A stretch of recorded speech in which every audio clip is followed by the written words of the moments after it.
प्रभू येशू ख्रिस्ताच्या पवित्र नावात सर्वांना प्रेमाचा सलाम. गेल्या कित्येक दिवसांपासून प्रभू आपल्याशी इब्री लोकासपत्र 11वा अध्याय या अध्यायातून अनेक अशा गोष्टी बोलत आहे, शिकवत आहे.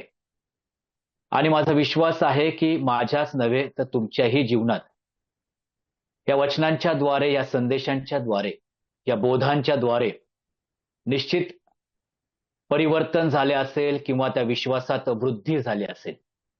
आणि म्हणून पुन्हा एक वार इब्री लोकासपत्र 11वा अध्याय आणि त्यातील वचन 32 वाचून आजच्या शास्त्र अभ्यासाला आपण सुरुवात करू. आणि या विश्वासरूपी जिण्याची आज आपण 31वी पायरी चढण्याचा पवित्र आत्म्याच्या सामर्थ्याने प्रयत्न करूया. आणि म्हणून माझ्याबरोबर इब्री लोकासपत्र 11वा अध्याय आणि वचन 32 आपण काढावे ही नम्र विनंती. आणखी काय सांगू? गिदोन, बाराक, शमशोन, इफ्ताहा, दावीद, शमुएल व संदेष्टे यांचे वर्णन करू लागलो तर वेळ पुरणार नाही. देव वाचलेल्या वचनावर त्याचा भरपूर आणि विपुल आशीर्वाद पाठव. या ठिकाणी हा लेखक अनेकांची नावे लिहित असताना आज शेवटच्या नावाकडे हा लेखक किंवा आज देव आपलं लक्ष केंद्रित करू इच्छितो आणि ते नाव आहे शमूएल. जसं आम्ही पाहतो की इब्री 11 त्याच्या पहिल्या जो विश्वासवीर आहे त्याचं नाव हबेल असं आहे आणि शेवटचं जे नाव आहे त्याचं नाव शमूएल असं आहे. शमूएलाविषयी जर आम्ही पाहिलं तर शमूएलाचा अर्थ आहे देव ऐकतो. त्याचप्रमाणे शमूएलाचं नाव जसं ह्या विश्वासवीरांच्या यादीत शेवटचं आहे, त्याचप्रमाणे शमूएल हा इस्रायलाचा शेवटचा शास्ता देखील आहे प्रियांनो. आणि म्हणून शमूएलाच्या जीवनातून बऱ्याच गोष्टी आम्हाला शमूएल 1 मध्ये आम्हाला पाहावयास मिळतात. शमूएलाच्या पहिल्या पुस्तकात तर सर्व वृत्तांत आम्हाला त्या ठिकाणी दिसत आहे. आणि म्हणून ह्या विश्वासवीराचं जे नाव आहे, जे शेवटलं नाव आहे, का बरं हे शेवटलं नाव आहे हे जर पाहण्याचा प्रयत्न केला तर ह्या शमूएलाच्या जीवनातून अनेक अशा गोष्टी आम्हाला शिकावयास मिळतात आणि पाहावयास देखील मिळतात. कारण ह्याचा जन्मच विश्वासाने झालेला आहे प्रियांनो. जसं आम्ही पाहतो की शमूएल 1 शमूएल त्याचा पहिला अध्यायामध्ये या शमूएलाचा जन्म देखील झाला नव्हता. त्यावेळेस आम्ही पाहतो या शमूएलाचा जो परिवार आहे त्याच्या वडिलांचं नाव आम्हाला त्या ठिकाणी दिसतं आणि त्या ठिकाणी त्याच्या आईचं देखील नाव दिसतं. आणि म्हणून 1 शमूएल याचा पहिला अध्याय आणि पहिल्या वचनामध्ये एल्कना बिन योराबिम, एलियबिन, तुहू आणि या ठिकाणी त्याच्या वडिलांचं नाव एल्कना असं आम्हाला त्या ठिकाणी दिसतं आणि त्याचप्रमाणे त्याच्या आईचं नाव हन्ना देखील दिसतं. आणि अशा प्रकारे ते दरवर्षी नित्य नियमाप्रमाणे त्या देवाच्या मंदिरी जाईल, आराधना करण्यासाठी शिलो या ठिकाणी जात असे. हन्नाची परिस्थिती आम्हाला ठाऊक आहे की हन्ना तिला मूलबाळ नव्हते आणि ती मनस्वी त्या ठिकाणी तिची जी सवत होती ती तिला चिडवत होती आणि ही अतिशय मनातून दुःखी झालेली ही बहीण आम्हाला दिसते. परंतु त्या ठिकाणी विश्वासाने मंदिरात जाणारी आम्हाला हन्ना दिसते आणि पुढे ती म्हणते की तू जर मला पुत्र संतान दिलं तर मी तुला तो पुत्र समर्पण असा करेल. आणि मग वचन जर 19 जर पाहिलं तर परमेश्वराने तिची आठवण केली आणि तिला शमूएल नावाचा पुत्र किंवा बाळ असं दिला. देव ऐकतो. खरोखर शमूएलाचं विश्वासी जीवनामध्ये मूळच आहे विश्वास. कारण त्याच्या आईच्या जीवनामध्ये तो विश्वास असा दिसतो. जसं पौल तिमोथेच्या जीवनाविषयी म्हणतो की तो निष्कपट विश्वास पहिल्यांदा तुझ्या आजीमध्ये होता, मग आईमध्ये आम्हाला दिसतो आणि तोच विश्वास तिमोथ्या तुझ्यामध्ये देखील दिसतो. प्रियांनो, जो आईमधला विश्वास आहे तोच विश्वास शमूएल बाळाच्या जीवनात देखील आम्हाला पाहावयास मिळतो. आणि म्हणूनच हा जो शेवटला शास्ता जो आहे इस्रायलाचा, किंबहुना इब्री लोकासपत्र विश्वासवीरांच्या यादीमध्ये असलेला शेवटचा विश्वासवीर तो म्हणजे शमूएल. त्याच्या जीवनातून आपण काही गोष्टी पाहण्याचा प्रयत्न करू. कारण शमूएलाचं जे जीवन आहे ते बालपणापासूनच आम्ही पाहतो की अतिशय विश्वासाने भरलेलं जीवन आहे. कारण तो ज्या ठिकाणी होता बघा बरं, एक शमूएल आपण पाहू ज्यावेळेस समर्पण केलं किंवा एली याजकाच्या स्वाधीन शमूएल बाळाला केलं, त्यावेळेस आम्ही पाहतो तो दुसरा वचन क्षमा करा, एक शमूएल दुसरा अध्याय वचन 18 मध्ये शमूएल बाळ सणाचे एफोद धारण करून परमेश्वराची सेवा करीत असे. हा बाळ जो आहे तो एफोद धारण करीत असे. एक याजकाची वस्त्र त्याच्या अंगावर होती प्रियांनो. एक बालपणाचा हा बालपणामध्ये हे एफोदाचं वस्त्र त्याच्या अंगावर दिसतं. त्याची आई त्याला दरवर्षी तो घेऊन येत होती आणि ते तो धारण करून परमेश्वराची सेवा करत असे. बघा जर विचार केला एखादा लहान लेकरू लहानपणी पोलिसाचा ड्रेस घालतो आणि फोटो काढतो आणि त्या पद्धतीने तो वाढत पण नाही पुढे जाऊन आणि तो पुढे जाऊन पोलिसही होत नाही किंवा मिलिटरीचा ड्रेस असो, डॉक्टरचा ड्रेस असो किंवा वकिलाचा ड्रेस घालून फोटो काढला जातो लहान लेकरांचा. परंतु पुढे जाऊन ते तसे होईलच असं नाही. परंतु शमूएलाच्या जीवनात आम्ही पाहतो की एफोदाचं वस्त्र धारण केलेला हा शमूएल, हा झगा घातलेला शमूएल पुढे जाऊन प्रभूसाठी अतिशय उत्तम पात्र ठरला. प्रियानो, जे लहानपणी त्याच्या जीवनामध्ये जे संस्कार मुरले गेले, जे लहानपणी परमेश्वराविषयी विश्वास मुरला गेला, तो विश्वास बहरलेला आम्ही पाहतो. आणि म्हणून ते एक शमूएल 7वा अध्याय आणि त्या ठिकाणी शमूएलाच्या विषयी लिहिलेलं आहे वचन 15 मध्ये शमूएलाने आपल्या आयुष्यभर इस्रायलाचा न्याय इन्साफ केला. तो वर्षानुवर्ष बेथेल, गिलगाल व मिस्पा या सर्व ठिकाणी फेरी करून इस्रायलाचा न्याय इन्साफ करीत असे. या ठिकाणी एक शेवटचा न्यायाधीश किंवा शास्ता आम्हाला त्या ठिकाणी दिसतो. शमूएलाच्या बाबतीत जर आम्ही पाहिलं की तो याजकही आहे, तो संदेष्टा आहे आणि तो शास्ता देखील आहे. आणि तो न्याय इन्साफ आम्ही पाहतो की बेथेल, गिलगाल आणि मिस्पा या ठिकाणी आम्हाला दिसतो. 3 ठिकाणी आम्हाला शमूएलाचं कार्य दिसतं प्रियांनो. आणि म्हणून ह्या विश्वासी जीवनाविषयी जर आम्हाला अभ्यास करायचा तर पहिलं जे आहे केंद्र ते म्हणजे बेथेल. बेथेलाचा अर्थ होतो देवाच्या घरात किंवा देवाचं घर. देवाच्या घरात शमूएल कसा वागला आणि म्हणूनच त्याची सुरुवात जी आहे ती सुरुवात देवाच्या घरापासून आम्हाला दिसते. बघा बरं, एक शमूएल दुसरा अध्याय ज्यावेळेस एफोदाचं वस्त्र धारण करून तो सेवेला लागला तर 3ऱ्या अध्यायामध्ये आम्हाला त्या ठिकाणी दिसतं वचन 1 मध्ये शमूएल बाळ एली समक्ष परमेश्वराची सेवा करीत असे. त्या काळी परमेश्वराचे वचन दुर्लभ झाले होते, त्याचे दृष्टांत प्राय होत नसत. त्या समय एकदा असे झाले. त्या समय एकदा असे झाले. ते समय कसा होता? तो समय भयंकर होता प्रियांनो. का भयंकर होता? कारण परमेश्वराचे दृष्टांत प्राय झाले होते, परमेश्वराचे वचन दुर्लभ झाले होते. परमेश्वर बोलायचा, इस्रायल लोकांशी बोलायचा किंवा याजकांशी बोलायचा बंद झाला होता प्रियांनो. का? कारण आम्हाला दिसतं की एली याजकाची पुत्रे अधम होती. परमेश्वराची ओळख नसताना देखील याजकपणाचा त्या ठिकाणी कार्य करत असताना दिसतात प्रियांनो. बेथेल देवाच्या घरात भ्रष्टता आम्हाला दिसते प्रियांनो. आणि अशा भ्रष्टतेच्या वातावरणामध्ये शमूएल वाढत आहे प्रियांनो. शमूएलला समर्पण केलेलं आहे. शमूएल एफोदाचं वस्त्र ते धारण करून तो प्रभूची सेवा करत आहे. आजूबाजूला सर्व भ्रष्ट. त्या ठिकाणी असंही दिलेलं आहे की वचन जर आम्ही पाहिलं की दुसरा अध्यायाचं की त्या समय एकदा असं झाले की एली आपल्या ठिकाणी निजला होता, त्याची दृष्टी मंद होऊ लागली होती. एली याजकाची दृष्टी मंद झालेली आहे. प्रियांनो, ही शारीरिक दृष्टी मंद झाली, परंतु आत्मिक दृष्ट्या देखील एली याजकाची दृष्टी मंद झाली होती. का? कारण त्या अधमपुत्रांचे सर्व कुकर्म एली याजकाच्या कानी देवाने घातले, तरी सुद्धा त्या ठिकाणी पाहतो की देवापेक्षा आपल्या लेकरांचा, आपल्या मुलांचा जास्त आदर करणारा एली याजक आम्हाला दिसतं. एक आत्मिक विचार जर आम्ही पाहिलं की बेथेल देवाचं घर, देवाचं मंदिर किंवा देवाची मंडळी, या मंडळीमध्ये जे आम्ही निवडलेले आहोत, एक याजक आहोत, आमची आत्मिक दृष्टी मंद झालेली आहे का? आमच्या घरामध्ये जे काही चाललेलं आहे ते आम्ही पाहू शकत नाही का? जे देवाच्या विरुद्ध आहे त्या देवाच्या विरुद्ध असलेल्या गोष्टींचा आम्ही अधिक आदर करत आहे का? आणि अशा भयंकर परिस्थितीमध्ये एवढंच नाही तर हे बेथेल देवाच्या घरामध्ये भ्रष्टता आहे. एवढंच नाही, जर आम्ही रुथेच्या पुस्तकाच्या अगोदर शास्त्यांचं पुस्तक जर बघितलं तर शास्त्यांच्या पुस्तकात देखील शास्त्रे देखील भ्रष्ट झालेले आहे. मग शमशोनाचं जीवन जर आम्ही पाहिलं, भ्रष्ट झालेलं जीवन, तर अनेक असे शास्त्र भ्रष्ट झालेले आम्ही पाहतो. किंबहुना शास्त्रेच्या पुस्तकात आम्ही पाहतो की इस्रायल लोक मनाला वाटेल तसं वागत होते. देवाच्या नियमाला धुडकावून टाकलेले होते किंवा देवाच्या आज्ञा, देवाचे नियम धाब्यावर ठेवलेले होते.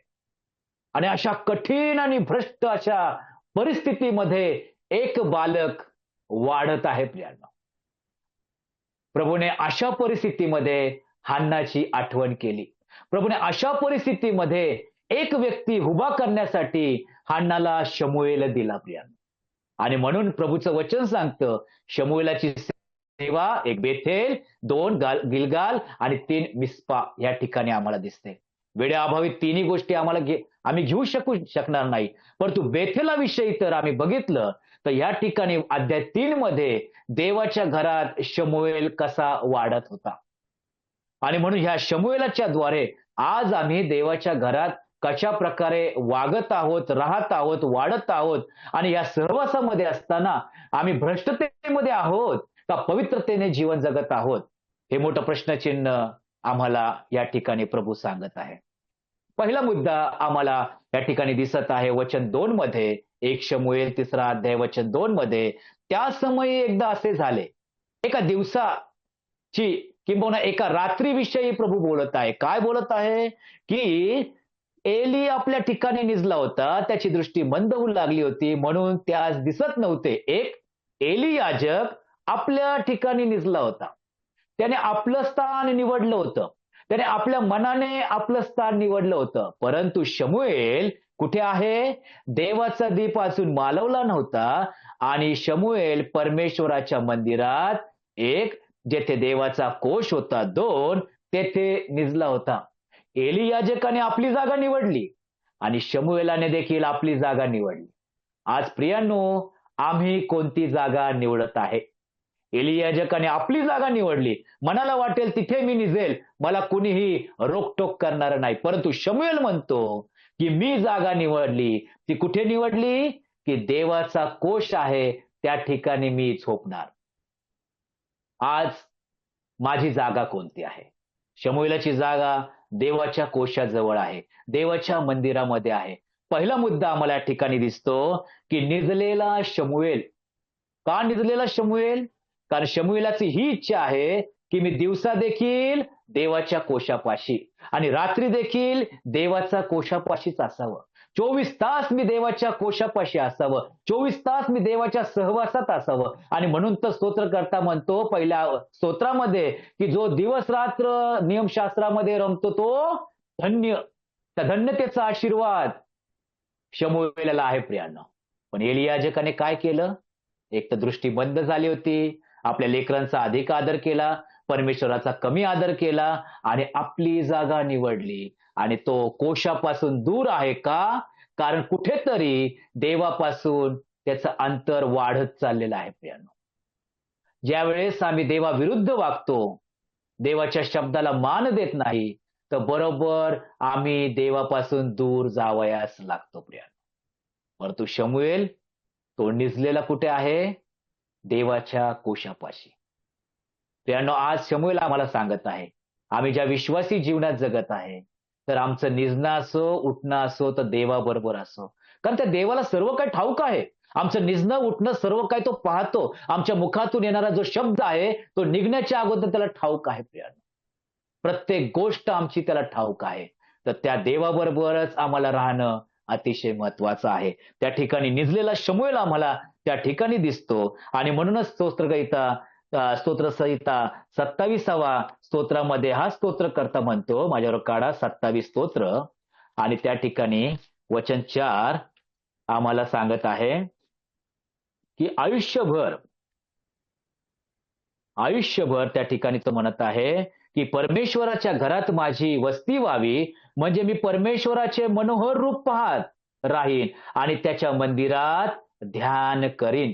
जो स्तोत्रकर्ता म्हणतो की दिवस रात्र नियमशास्त्रात जो रमतो, तो म्हणतो की मी आयुष्यभर परमेश्वराच्या घरात वस्ती व्हावी आणि ते वरदान मला मिळावं म्हणून मी झटत जाईन. का बरं? कारण त्या ठिकाणी परमेश्वराचं मनोहर रूप आहे. त्या ठिकाणी मंदिरामध्ये परमेश्वराचं मला ध्यान किंवा मनन करता येईल. प्रियानो, शमूएल त्या कोशाच्या जवळ आहे. त्या ख्रिस्ताच्या किंवा त्या देवाच्या, त्या परमेश्वराच्या सहवासात आहे. प्रियानो, सहवास अतिशय महत्वाचा आहे. तो आम्ही जागे असताना असो किंवा झोपलेला असताना असो, आम्ही कोणाच्या सहवासात आहोत प्रियानो. आणि अशा प्रकारे आम्ही पाहतो की तो सहवास आम्हाला अतिशय विश्वासामध्ये वृद्धिगत करतो. जसं आम्ही पाहतो की शमूएलाच्या जीवनात अनेक अशा गोष्टी घडल्या. पहिला मुद्दा जर आम्ही बघितलं की निजलेला शमूएल कुठे निजला? देवाच्या कोशाजवळ. एवढंच नाही, तर तो ऐकणारा शमूएल आहे. तो बाळ आहे. ते दूध तोडल्यानंतर तो लगेच त्याला समर्पण केलेलं आहे आणि अशा प्रकारचा हा बाळ तो देवाच्या कोशाजवळ कोणीही त्याच्याबरोबर नाही, पण देव आहे ह्याचे विश्वास धरून तो निजलेला आहे. पुढची गोष्ट, तो ऐकणारा शमूएल आहे. बघा बरं 3रा अध्याय 4थ्या वचनामध्ये की त्या ठिकाणी तेव्हा परमेश्वराने शमूएलास हाक मारली. तो म्हणाला, काय आज्ञा? पण एक लहान लेकरू आहे. त्याला परमेश्वर हाक मारत आहे. किंबहुना त्या परमेश्वराच्या आवाजाची त्याला ओळख अजून झालेली नाही. कारण आम्ही पाहतो की पहिल्या हाकेस, दुसऱ्या हाकेत, तिसऱ्या हाकेत ज्या वेळेला हाक मारली त्यावेळेस तो कोणाकडे गेला? एलीकडे गेला, एली याजकाकडे गेला.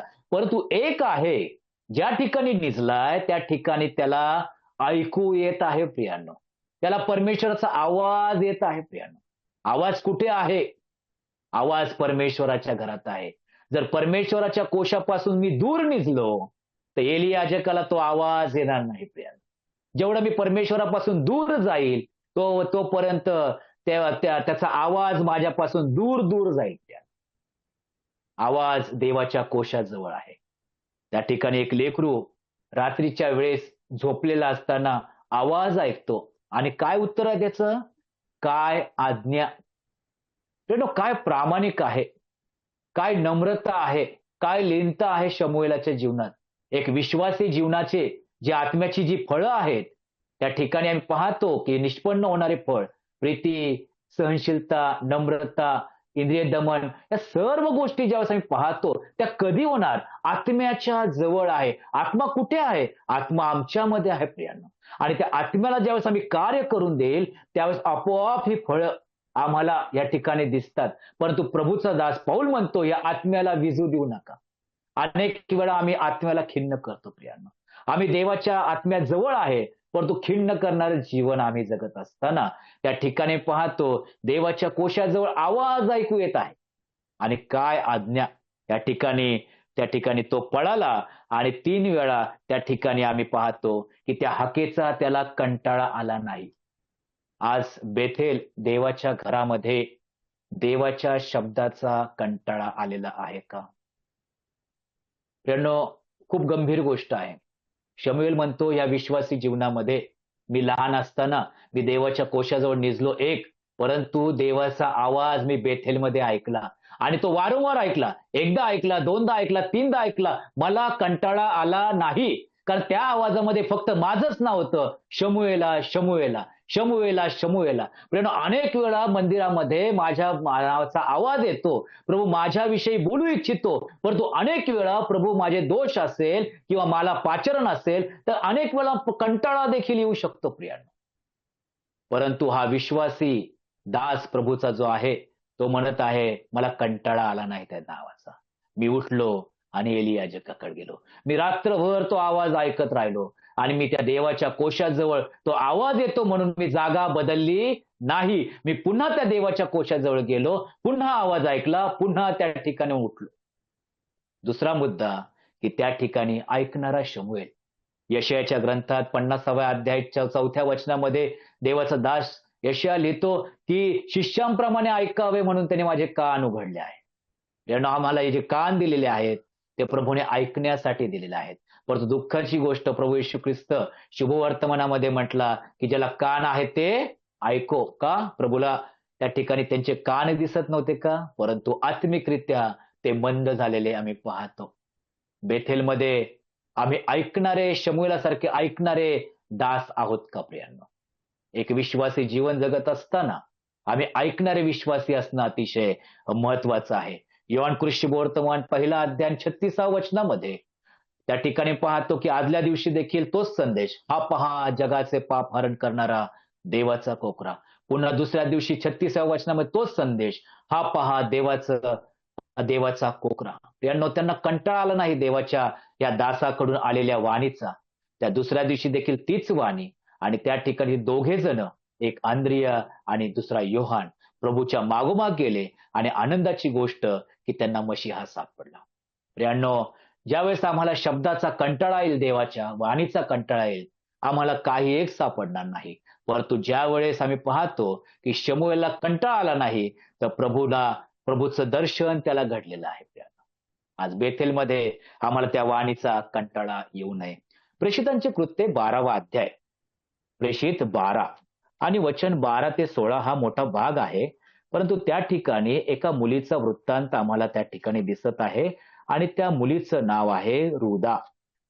प्रेषितांचे कृत्य 12वा अध्याय आणि 12 ते 16 मध्ये हा भाग आहे. परंतु या ठिकाणी जर पाहिलं तर संपूर्ण जण त्या ठिकाणी प्रार्थना करीत आहे पेत्रासाठी आणि तो पेत्र त्या ठिकाणाहून निघाला तुरुंगातून. वचन 13, तो दरवाजाची दिंडी ठोकीत असता रुदा नावाची मुलगी कानोसा घेण्यास आली. तिने पेत्राचा आवाज ओळखला, पण आनंद झाल्यामुळे दरवाजा न उघडता आता ती धावत जाऊन तिने सांगितलं की पेत्र दाराशी उभा आहे. त्याने तिला म्हटले, तू बावचळलीस? तरी तिने खात्रीपूर्वक सांगितले, मी म्हणते तसेच आहे. ते म्हणाले, तो त्याचा देवदूत आहे. मग पेत्र तसाच ठोकीत राहिला असता त्यांनी दरवाजा उघडला आणि त्याला पाहून ते थक्क झाले. प्रार्थना कुणासाठी करत होते? पेत्रासाठी करत होते. दिंडी कोण ठोकत होता? पेत्र ठोकत होता. परंतु दिंडी ठोकत असताना दरवाजाच्या पलीकडे असलेला पेत्र, त्याचा आवाज ओळखणारी कोण होती? रुदा होती. प्रियांनो, का बरं तिने आवाज ओळखला? दरवाजाच्या पलीकडे पेत्रच आहे. ती म्हणते, मी म्हणते तसेच. काय एवढा विश्वास आहे? कारण रुदाला पेत्राच्या आवाजाची काय झाली, ती सवय झाली होती. ती वारंवार मंडळीमध्ये पेत्राचा आवाज ती ऐकत होती. पेत्राच्या द्वारे बोलणारा देव ती ऐकत होती. पेत्राची वाणी ती ऐकत होती. त्या वाणीचा रुदाला कंटाळा आला नव्हता. म्हणून पेत्र जर दार ठोकत होता, पेत्राचा आवाज तिने ऐकला आणि ती म्हटली की ओ पेत्र आहे, माझी ही खात्री आहे. यानो, मंडळीत ज्यावेळेस बोलतो प्रभू, त्यावेळेस ही खात्री आहे का की माझा प्रभू माझ्याशी बोलत आहे? रुदाला खात्री आहे. प्रियांनो, शमूएलला खात्री आहे की कोणीतरी मला बोलत आहे, मला उठायचंय. या ठिकाणी तो ऐकत आहे. प्रियांनो, आणि त्या ठिकाणी तो ऐकला, तो उठला, एलीकडे गेला. त्या दोघांनी ऐकलं, ते प्रभूकडे गेले, त्यांना मशिहा सापडला. रुदाने ऐकलं, सर्वांना घेऊन आली दरवाजाकडे आणि दरवाजा उघडला, ते थक्क झाले. प्रियांनो, आज आमचं जीवन अशा प्रकारचं असो. ही लहान लेकरं अनेक अशा गोष्टी आम्हाला शिकून जातात. एक शमूएल बाळ असो किंवा ही लहान मुलगी असो, आम्हाला शिकून जाते की प्रभूच्या वचनाचा कानोसा घेणं अतिशय महत्वाचं आहे. कधी घेईल कानोसा? तेव्हा कधी आम्हाला ते शब्द समजेल? ज्यावेळेस मी त्या पवित्र शास्त्राच्या वचनांमध्ये मी रमेल, माझ्या त्या सहवासात मी असेल. तिसरा मुद्दा आपण पाहूया की उठणारा शमूएल कुठून उठला? बघा बरं, त्या ठिकाणी तो झोपलेला होता. वचन जर आम्ही बघितलं की शमूएलास हाक मारली, तो म्हणाला, काय आज्ञा? आता तो कुठून कुठे गेला? तो देवाच्या कोशापासून देवाच्या याजकाकडे गेला. म्हणजे काय की शमूएल रात्रीचा देवाच्या कोशापाशी झोपला होता. त्या अंथरुणातून शमूएल उठला. प्रियांनो, शमूएलाने अंथरूण सोडले. अंथरूण काय शिकवतो प्रियांनो? आता सध्याला थंडीचे दिवस आहे बघा. जे सकाळी कामाला जातात त्यांना माहिती आहे की अंथरूण सोडणं म्हणजे काय आहे. एक रात्रीची झोप, थंडी गारठ्याचं वातावरण, हवामान आहे आम्हाला दिसतं, आणि अशा प्रकारे अंथरूण सोडून कामाला जाणं ही खूप कठीण गोष्ट आहे प्रियांनो. आणि अशा प्रकारे हे बालक, एक लहान मुलगा, एक तर तो झोपलेला आहे, दुसरी गोष्ट तो ऐकत आहे, आणि तिसरी गोष्ट काय, त्याने अंथरूण सोडलेलं आहे. एक जागा सोडून तो पुढे आलेला आहे प्रियांनो. म्हणजे काय की अंथरूण एक आळस आम्हाला दिसतं प्रियांनो. अनेकांना अंथरूण सुटत नाही, घर सुटत नाही. देवाच्या कार्यासाठी आम्ही अनेक वेळा घर सोडत नाही. आम्हाला आमचा बिछाना, आमची खुर्ची, आमचं टेबल आम्हाला सर्व प्रिय आहे. अनेकांना नोकरी, व्यवसाय, शिक्षण अनेकांना ते प्रिय आहे. आम्हाला सुटत नाही प्रियांनो देवाच्या कार्यासाठी. अनेक जण आहेत, की त्यांनी अनेकांनी आपल्या नोकरी सोडलेली आहे, व्यवसाय सोडलेले आहेत. देवाच्या कार्यासाठी ते पुढे गेलेले आहेत. ज्यांना पाचारण झाले त्यांच्याविषयी मी बोलत आहे प्रियांनो. परंतु ज्यांना वारंवार प्रभू पाचारण करत आहे, बोलवीत आहे, ते सोडावयास तयार नाही. दुःखाची गोष्ट आहे. जोपर्यंत आम्ही पाठविणार नाही तोपर्यंत तो जाणार कसा? असा त्या ठिकाणी देवाच्या वचनात लिहिलेलं आहे. एक संदेष्टा, एक देवाचा सेवक, एक सुवार्तिक पुढे जाणं गरजेचं आहे. ते मंडळीचं कर्तव्य आहे, की ते पाचारण मंडळीने ओळखणं अतिशय महत्वाचं आहे.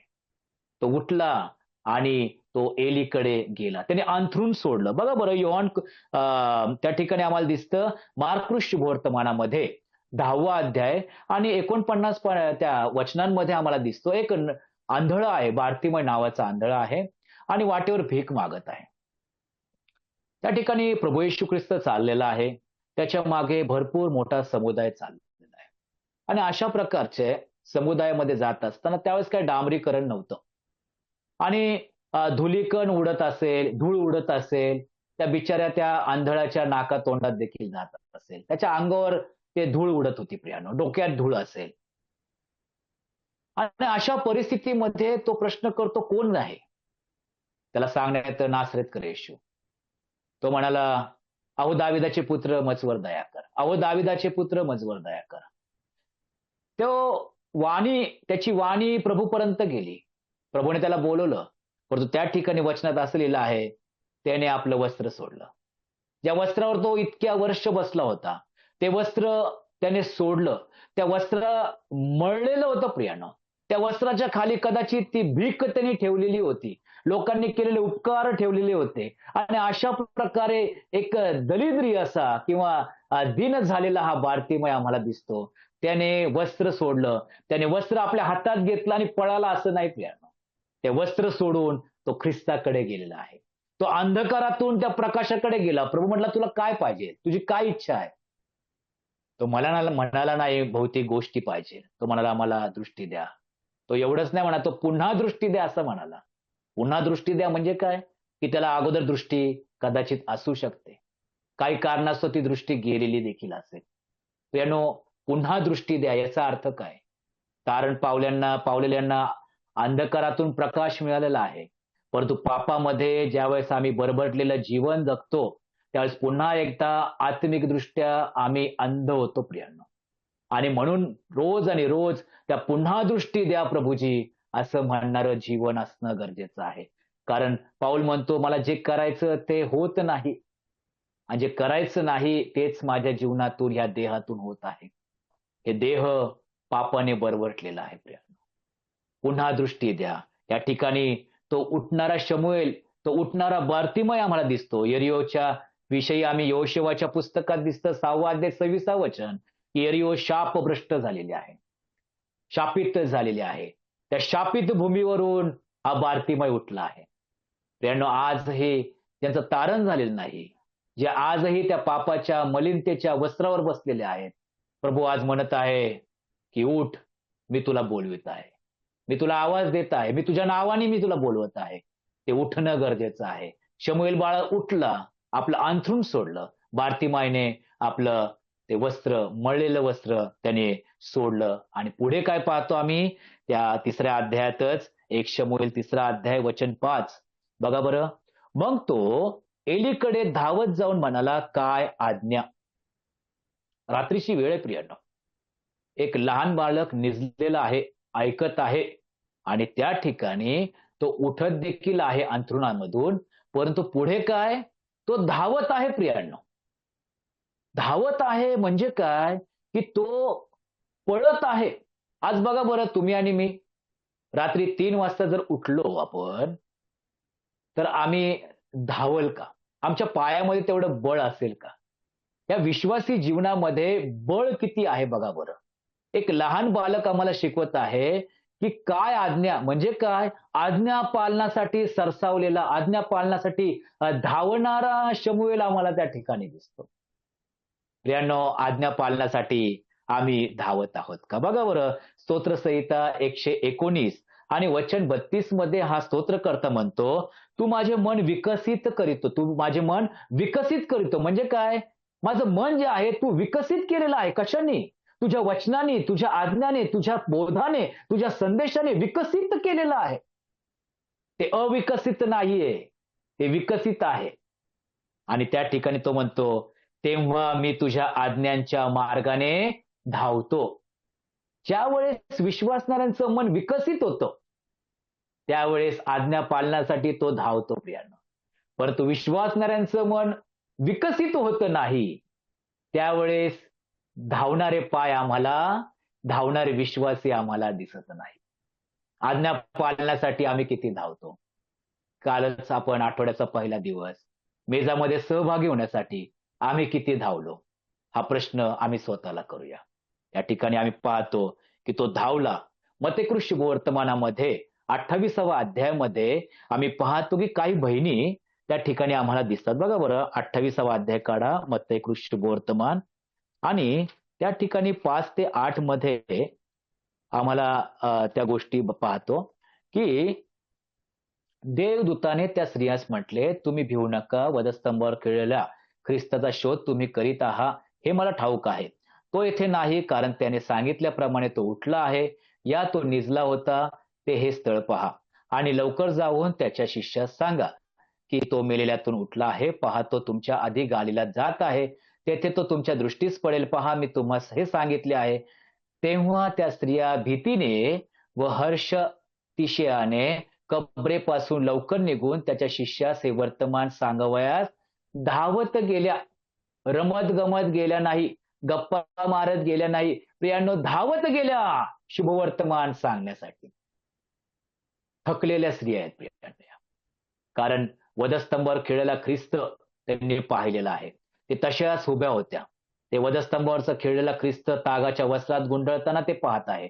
ते कशा प्रकारे ते देह त्या कबरेमध्ये ठेवत आहे ते पाहत आहे. ते धोंड कशा प्रकारे ते लोटत आहे ते पाहत आहेत.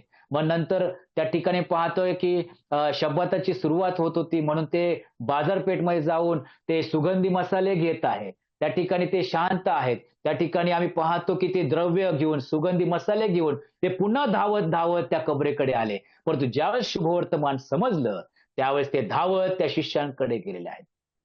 एक धावणारं विश्वासी जीवन.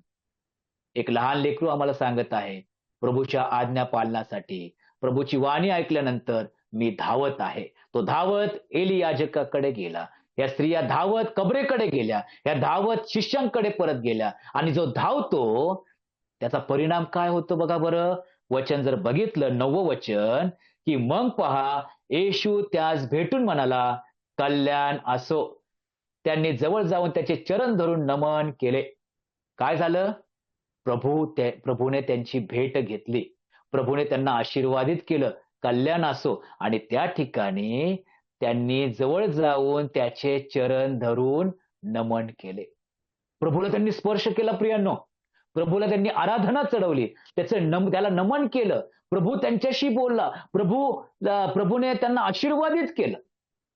प्रियांनो, जे धावतात ते आशीर्वादित झाल्याशिवाय राहत नाही. म्हणून यशाया म्हणतो 40वा अध्याय 31व्या वचनामध्ये की ते धावतील तरी दमणार नाही. हे विश्वासी जीवन आहे प्रियांनो. आम्हाला धावायचंय, प्रभूसाठी धावायचंय. जी नेमून दिलेली धाव आहे त्या धावेवर धावायचंय. आम्हाला आज्ञा पालनासाठी धावायचंय. आम्हाला सुवार्तेच्या कार्यासाठी धावायचं. देवाचे वचन गाजवण्यासाठी धावायचंय. कारण स्तोत्रकर्ता म्हणतो, मी बाहेर गेलो, रडत बाहेर गेलो, धावत बाहेर गेलो, आणि हर्षाने मी पेंढ्या गोळा करून आणलेल्या आहेत. अनेक आत्मे मी जिंकून मंडळीत आणलेल्या आहेत. जो रडत जातो, जो धावत जातो, तो निश्चित मंडळीमध्ये आत्मे जिंकून येणार आहे प्रियांनो. एक धावणारा विश्वासी जीवन आम्हाला शमूएल सांगत आहे. आणि 5वा मुद्दा शेवटचा, की बोलणारा शमूएल. या ठिकाणी 1 शमूएल 3रा अध्याय वचन 18 जर बघितलं, की शमूएलाने त्या सर्व काही सांगितले. कुणाला सांगितले? एली याजकाला. त्याचपासून काही लपवले नाही. मग तो म्हणाला, परमेश्वर तो त्याला जसे वाटेल, बरे वाटेल तसे तो कर. एली याजकाचं आणि शमूएलाचं संभाषण. काय होतंय संभाषण? काय प्रभूचं वचन त्याने त्याला सांगितलं. त्याचपासून काही एक लपवलं नाही. शब्द ना शब्द शमूएलाने सांगितला. काय सांगितलं? जर आम्ही पाहिलं की 11 वचनापासून एली याजकाच्या परिवाराविषयी प्रभू बोलला आणि सर्व भयंकर गोष्ट जी रात्रभर प्रभू त्याच्याशी बोलत होता, तो जसाचा तसा एली याजकाबरोबर बोलला. प्रियांनो, बोलणारा शमूएल कसा बोलतोय तो? विश्वासाने बोलतोय. एक लहान लेकरू, एक वृद्ध एली जो मुख्य याजक आहे, त्याच्याशी बोलत आहे प्रियांनो. काय बोलत आहे? देवाचा संदेश बोलत आहे. तो संदेश कसा आहे? अतिशय कठीण संदेश आहे प्रियांनो. अनेक वेळा मंडळीत प्रभू आम्हाला कठीण संदेश देतो. परंतु अनेक वेळा कुणाला तरी दुःख होईल म्हणून तो कठीण संदेश आम्ही बोलू शकत नाही.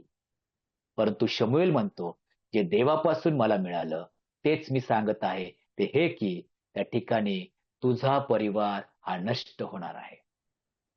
प्रियांनो, बोलण्याविषयी तर भरपूर अशा गोष्टी आहेत, परंतु वेळ समाप्त झालेला आहे.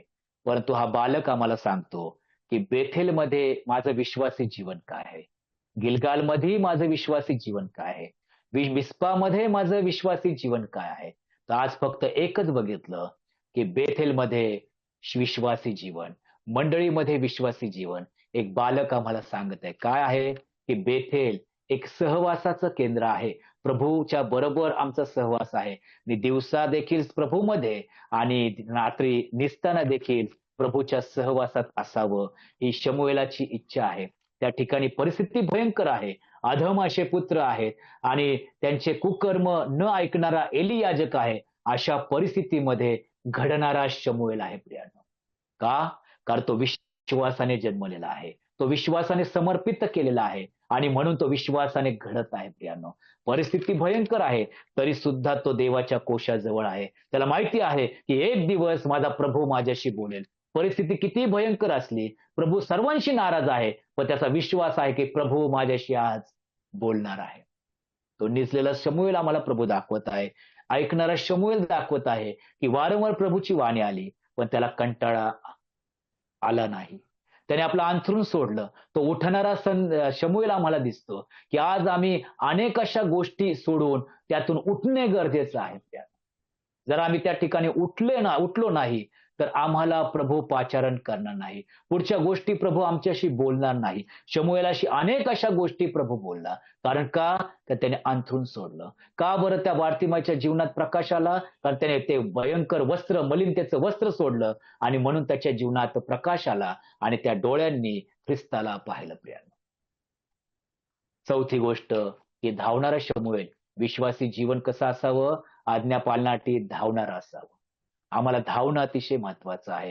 त्या पुनरुत्थित ख्रिस्ताकडे धावायचंय. आम्हाला ख्रिस्ताचा संदेश धावत धावत आम्हाला जगापर्यंत पोहोचवायचा आहे. कारण प्रभू वाट पाहत आहे. प्रभूला या ठिकाणी या जगामध्ये पुन्हा यायचं आहे. आम्हाला घ्यावयास यायचं आहे. प्रभूचं आगमन जवळ आलेलं आहे. आम्हाला धावायचंय आणि धावत असताना प्रभूची सुवार्ता धावत धावत लोकांपर्यंत पोहोचवायची आहे. आणि पाचवी गोष्ट, हा बोलणारा शमूएल आहे. हा गप्प राहणारा शमूएल नाही.